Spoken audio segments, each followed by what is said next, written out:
Okay, everybody, good afternoon. I am here this afternoon with John Walkup from UrbanDigs, who also co-hosts a very popular podcast in New York City called Talking Manhattan.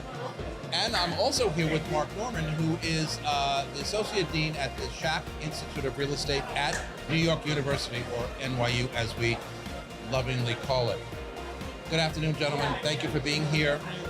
I want to talk a little bit about what New York City is looking for from an elected official. For example, we have a mayoral race coming up. We have primaries going on. We're not here to be political. We're not here to pick sides. We're not here to pick party.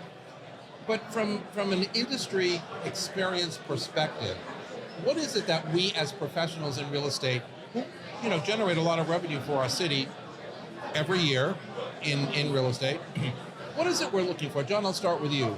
What kind of leader can help us achieve our short-term goals and long-term goals in New York City real estate? Well, it's a great question, and I appreciate your point about not getting political. But sometimes when you say, it's easy to do so, but the noise kind of clouds the real need. You kind of want a leader who's going to make clear and sensible decisions, and I think some people would actually take that as a political point these days. Yeah. Look, I think we passed the City of Yes last year. I think that's a phenomenal step, but it's a start. And I think what I'd like to see is a mayor who comes in and is willing to work with the city council and work with industry representatives to really kind of push that. It's not about necessarily opening up the regulations. It's also sort of getting rid of some of the red tape that we've got in there. I think that's the first thing I'd like to see is a mayor who's interested in physically developing the city as well as developing the infrastructure to host a larger amount of people. Interesting you use the word regulation. When I talk to other agents, whether it's on my show or anywhere, and I use the word regulation, they kind of look at me like, you want me to talk about that? What does that really mean? Should I know that? Help the audience understand what kind of regulations we're referring to when we talk about real estate here in New York. Things change, right? Things change regularly. Different codes, different, building requirements, whatever. Summarize just quickly for us what regulations we're talking about. Well, I don't think there's any single regulation per se, but there's just, as Marc can testify, there is a web of regulatory agencies out there from the city to the state that are all intersecting, community boards even, so everyone's got a say in the final project, and everyone is slightly different, and no one's really talking to each other in the way that I think it would be helpful to see. So a transparent pipeline for development that sort of smooths that process, I think would be very helpful, and that's something that a strong mayor who's interested in pushing a real estate agenda could helpfully get done. Yeah, we're going to get a little bit into the need for more housing in general, affordable housing. As we all know, in real estate these days in New York, we have a freeze on inventory, and there are a whole bunch of reasons for it. We'll get into that in a minute. But Marc, your perspective on the type of leader that you would like to see in our industry, in our city, based on the industry that we work in. And your organization, NYU, teaches brand new real estate students, graduate real estate students, certificate programs, which are the experience, and also continuing ed students who have been out there in the field. So what are they saying to you by way of what we need in our city? Yeah, to the point about City of Yes, I've talked to developers now that are like, I can reconfigure the building better. I can do 50 more units. I can do 4 more stories. It's a more efficient layout, and it ultimately will be more cost effective. So things like City of Yes are incredibly important, but I also think the negotiation of it. So in a leader, for me, you're not just negotiating with the city council. New York is so big and so important, but also so many things are controlled by the state and so dependent on the federal government that you need somebody that can negotiate all of those different parties and navigate those kind of headwinds. Hey, it's Stephen Bailey from Roadway Moving and Storage. Listening to Vince Rocco, you hear a lot about how crucial it is to have the right partners in this industry. At Roadway, we don't just move your clients, we give them an experience they'll love. Specialized services to our white glove treatment, it's all about making sure your clients feel taken care of every step of the way. And if you're looking for a rewarding referral program, reach out to me at steven@roadwaymoving.com or visit roadwaymoving.com. Investors, this is your moment. I'm Scott Nadler with Cross Country Mortgage, and whether you're starting out or growing your empire, I've got the loan solutions to make your next move a success. Let's talk today. Yeah, I absolutely agree. You know, we talk about city hall, city council, whatever. Very unpopular decision at the end of last year, beginning of this year, with the Fair Act, okay, where, you know, on the rental side of the business, okay, and this affects the agents in our industry not being paid. So in other words, if I'm working with a tenant, unless I get them to agree to pay me, whatever it is, 1 month, and if they say yes or they say no, the only people who really are getting paid legitimately now are the listing agents paid by the landlord or the owner of a unit. How do you think that's going to fare in the rest of our industry out there? We also have new regulations on the buy side, okay, with the NAR commission settlement. So agents in our business today are facing all kinds of changes in our industry that we've never been prepared for in the past. How do you think that's flying? You talk to a lot of agents on your podcast. What is the popular thought on both the Fair Act and on the NAR settlement? Well, I like the pun about the Fair Act and whether, you know, how it's going to fare. That's good. I don't know if that's intentional, but it worked well. Pun intended. Right, there we go. No, so you're right. So we really talk to a ton of agents all across the spectrum, and it seems like the fear is more concentrated on the folks that do the mainly rental side. We notice a lot of the top performing agents are just used to obstacles and stresses coming their way, and they just roll over. Right? They've got a business, they've got a practice, more importantly, they have a process. And if they have to tweak it, they do it. It's a profession to them. And I feel like, you know, part of the problem with the Fair Act is the industry's reputation as a whole. And it kind of put its own foot in the hole, so to speak. There's a lot of agents out there, and, you know, a lot of us have experienced agents who don't necessarily live up to the transparency, the professionalism, and the courtesy that I think most people would expect from a professional real estate agent. So you have things like the Fair Act, not necessarily because of this entirely, but the idea is that you kind of get what you expect to get. And I think we sort of shot ourselves in the foot there. But I think the top agents are just rolling along. They're taking it in stride. They're adjusting their businesses to reflect this fact, and they're growing their network. Which, at the end of the day, you grow your network, you get the leads in, and you start doing business, and that's what it's all about.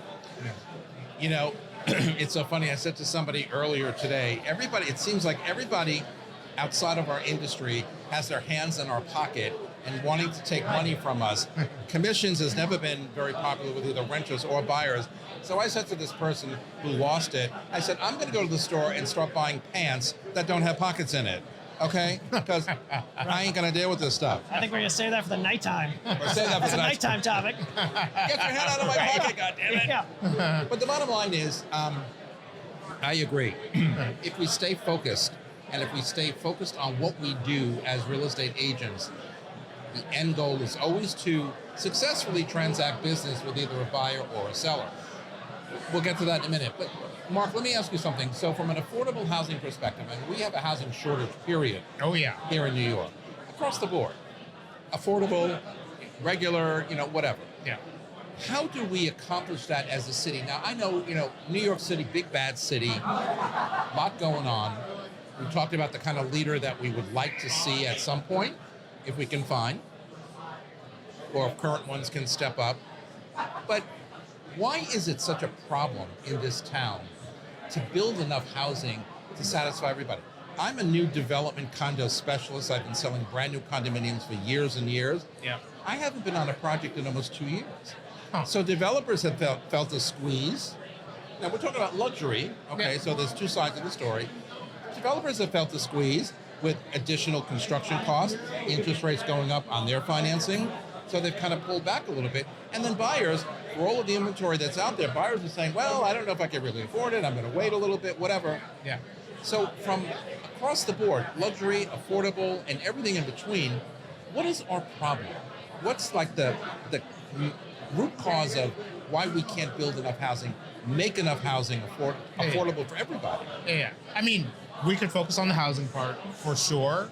But But I think it's important to also look at the income side, stagnant wages, changing kinds of jobs. And so for the cost of construction, the kinds of incomes you would need, right? Just to even break even as a developer, right? You see them in the not even luxury market, right? The $6,000 one bedroom, the $7,000, 2 bedroom, 1 bath, right? I mean, you see the $1.2 million condo. So there's just a limit to what people can afford. And then once you do that, you're still in New York City, right? So what's your maintenance? What are your taxes? What are your other things? So that's on the side of the person trying to buy or rent. But then, for the developers, like, how long is it going to take to get through the process? And what economy are we going to be in the 3 years after you get through the regulatory process, right? So like the people 3 years ago, 4 years ago, they were in a low interest rate environment, right? In a non-tariffed environment, right? Are now coming into the market in a different place. So I don't know how you fix that, but I think looking at the income side, so like that's why like the next mayor, whoever that is, has to think about the job part and the housing part. You can't just say we're going to create 100,000 units, right? You also need and we're going to create 100,000 good paying jobs, right, that match those expenses. Yeah. You have to have the paying jobs for the people to then turn around and use that to buy real estate. Yeah. Right? And this, I think, is why interesting is such an interesting industry, because it's not, in addition to the jobs, you have to have a transportation structure to move people around. And then you also have, the idea of quality of life. I mean, the amount of trash on the street is unbelievable. It's little things like this that sort of add up to sort of, people don't want to buy here, they want to buy there. So you have developers focused on, they're trying to react to short-term stimulus in a long-term manner. So, if everyone wants to live in the West Village or Midtown South, that's where they're going to focus their attention, even though in the long term it might be helpful to build out in the outer boroughs, other places but they just can't.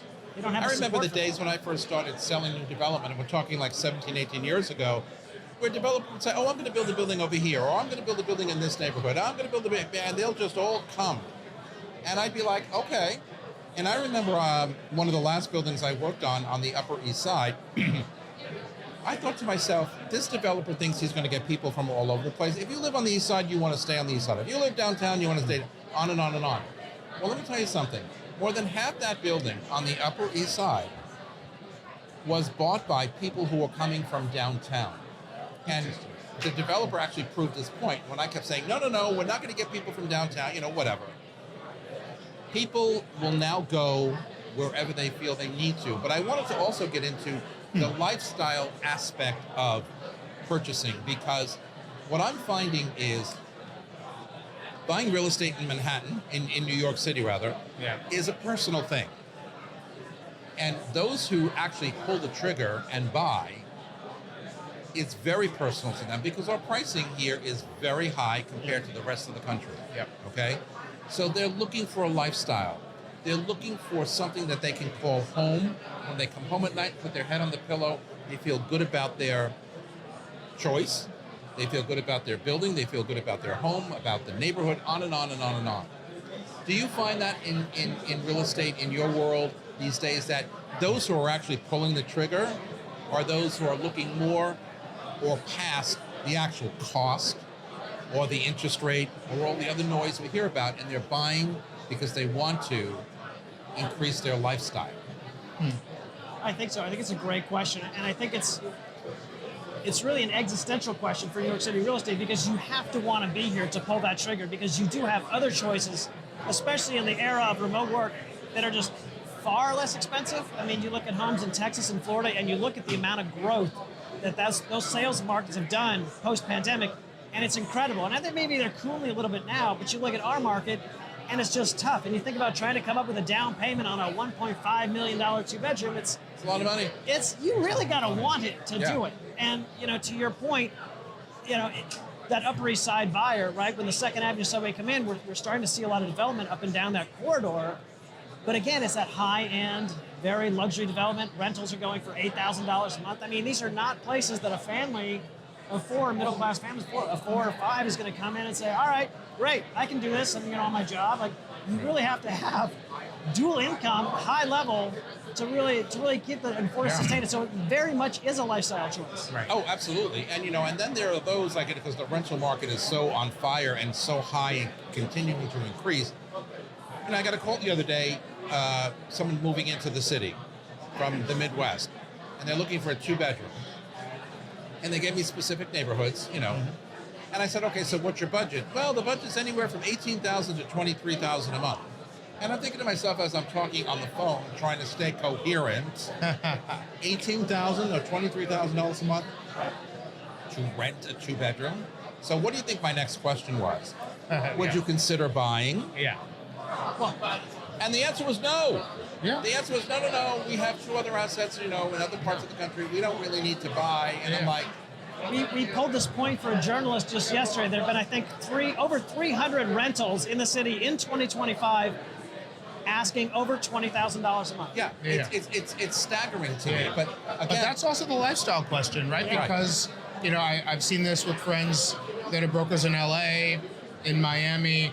It's like, this isn't the only place these people are going to be. I don't know if they own something someplace else, whether it be Florida, the Bahamas, the Hamptons, or someplace else. But I feel like, you're talking about somebody that's relatively savvy. Like, I don't actually get the math, and I'm good at math. But, like, for them, like, the math works. It's like, I'm not committed, right? Yeah. I might leave in a year. I might leave in 2 years. I might change buildings. right. It's that optionality. Yeah. And that's what this guy said to me. He said, listen, if it doesn't work out for whatever reason, I'll look for something else or I'll move. And I'm thinking, all right, well, so a lot of disposable cash or income coming into that household and looking to go out. We have a few minutes left. Let me ask you, we're going to get to memorable in a minute, but what's the highlight of your day, generally speaking? I'm sorry, I didn't hear the question. What is the highlight of your day? The highlight generally of my day? speaking? Honestly, I'm a walker, so I like to get out, walk the dog, walk around the park. I live on East End Avenue. There's Carl Schurz Park, so I like to love walk East through End that. Avenue. Oh my God. It's about as suburban as you can get. I It suppose, is, in the yes. city. I And almost that's the lived on highlight East of my End day. Avenue. It's quiet, it's peaceful, and I Yeah. love walking around the city. I mean, I grew up in Texas, so when I came here, it was just like, there's no place else I want to be.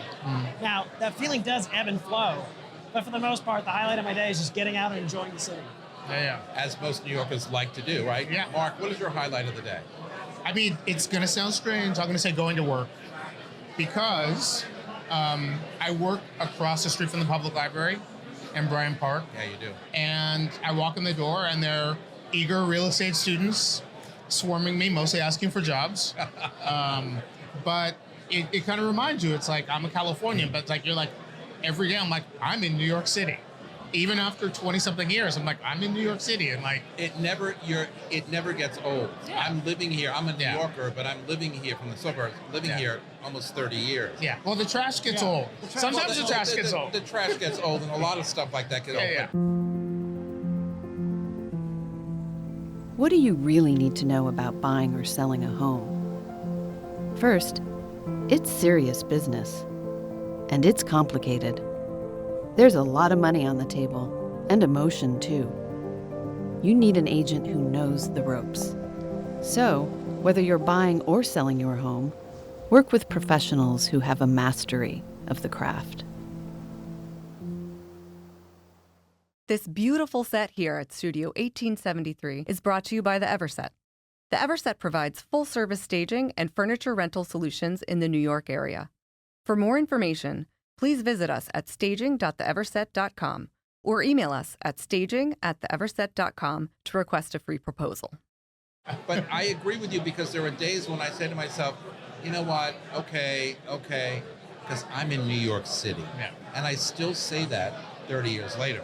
We have a few minutes left, and I wanted to ask both of you, I have a big thing, and I've been asking everybody I'm talking to today, I have a big thing about being memorable, okay? I like to be memorable. I like to leave my mark, for lack of a better way to say that, with people, with a person, with a group, whatever it is I'm doing for a day, teaching. I start my day every day saying, okay, thank you for giving me another day. Like you, Mark, I look forward to getting out the door and going to work because I love what I do. And I think you need to love this industry and this business to do it well and successfully. And I have my hands in everything, teaching, podcasting, selling real estate, Enough already. But I say, after thank you, how are you going to be memorable today? How are you going to leave your mark today? And in real estate, my day can change 5 times before it even starts, okay? When I come home at night, I say to myself, every day, because it's an everyday thing, and people say to me, what do you mean every day? I got to be memorable every day? And I'm like, yes, you do. I come home and I say to myself, were you memorable today? There are going to be days where it's a miss. Not many, but there are going to be days where it's a miss. And then there are going to be days like, wow, okay, I really accomplished my memorable goal. Do you think about that, John? Do you worry about being memorable? Do you want to be memorable? And if so, how do you do that daily? Because daily is important. That's a great question.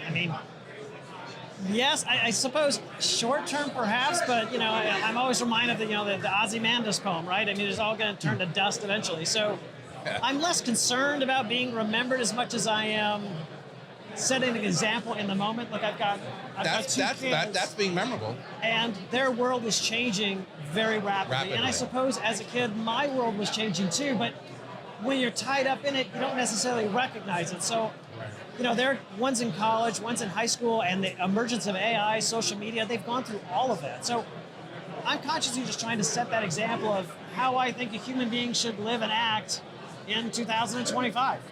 Yeah. Marc. And again, being memorable is not necessarily about us, it's about what we leave behind. Yeah. That people say, oh, yeah, okay, I'm not going to forget John. Wow, that was something. Yeah. Could be just a word, right? Yeah. I want to be memorable for the right reasons, right? Because you can be, I don't know if infamous and memorable or interchangeable. It's easy to be memorable for all the wrong reasons. Yeah. Trust me, I know that. But I noticed even actually with you today, somebody came up to you and you were like, I met you 8 years ago with this person and that person. And so that impresses me because not only are you memorable, you're remembering. And I think that's what people want to feel welcome. They want to feel like you understand them, that you're paying attention, that you're listening. And so I think I'm going to turn it around to a compliment. You're memorable because people remember you. Right. Because of something you said, because of something you do. Somebody said to me earlier today, it's just that little bit of kindness. Yeah. That sometimes, in this big old city of ours, we lack on the kindness side, right? Yeah, for sure. And because people are busy, it always amazes me. Everybody says, oh, I'm busy. Well, New Yorkers are always busy. And I always say, what the hell are you doing? You're so busy, right? Calm down, settle down. And being memorable is maybe just that one act of kindness. Yeah. Maybe it's remembering somebody that you hadn't seen in years. Yeah. Maybe it's something you say to somebody else, whatever that may be. But it's interesting. I like your point because New York, at its core, is a city of neighborhoods, and they're all these little tiny hoods all pushed together, and it's one of the friendliest cities in America. You don't realize it when you're out on the block and someone's honking their horn because you're in the crosswalk on a walk, right? And they're impatient. Wait a minute. Generally speaking, the interactions I've had with people on the street in New York, in terms of friendliness and memorability, they dwarf other cities. Oh, for sure. And I think the thing that people not from here don't actually think is true is I always run into people on the street. Yeah. Always. Right. Always. Right. And I think there's this notion that New York is this, worse. Well, true, but this this anonymous city, but actually we're circulating in all of these places, and we're on foot, right? Or we're running errands, and so one of the things I think that makes you nicer. Yeah, I agree. Makes you nicer and nicer, both. Yeah. But I always say, because we live in New York City, the greatest city in the world, the biggest melting pot in the world, I walk out my door every day. I don't know what I'm going to see. I don't know what to expect. And I'm like, this is my town. My friends tease me because I say all the time, this is my town. I love this. I like going back home and visiting family and stuff, but to me, that's all bland. It's I want to see people. Yeah. People of all colors, all nationalities, all religions, or whatever. This is what feeds me. The only thing I will admit, as we say goodbye, is when I'm standing on the corner and I'm walking, I'm a very big people observer, but I do my thing. I walk my pace, whatever. But when people have their face in the phone, and they're scrolling through TikTok, and they bump into me and they step on my shoes. It's like, wait a minute, you just stepped on my shoes. Are you kidding me? Whatever. So we do have our moments, right? Sure. We do have our moments, but for the most part, I feed off of people. Yeah. And that's what I enjoy. John, Marc, pleasure. Thank you for joining me today. Really appreciate it. Come back again. Thank you. Thank you. much. And we'll be right back.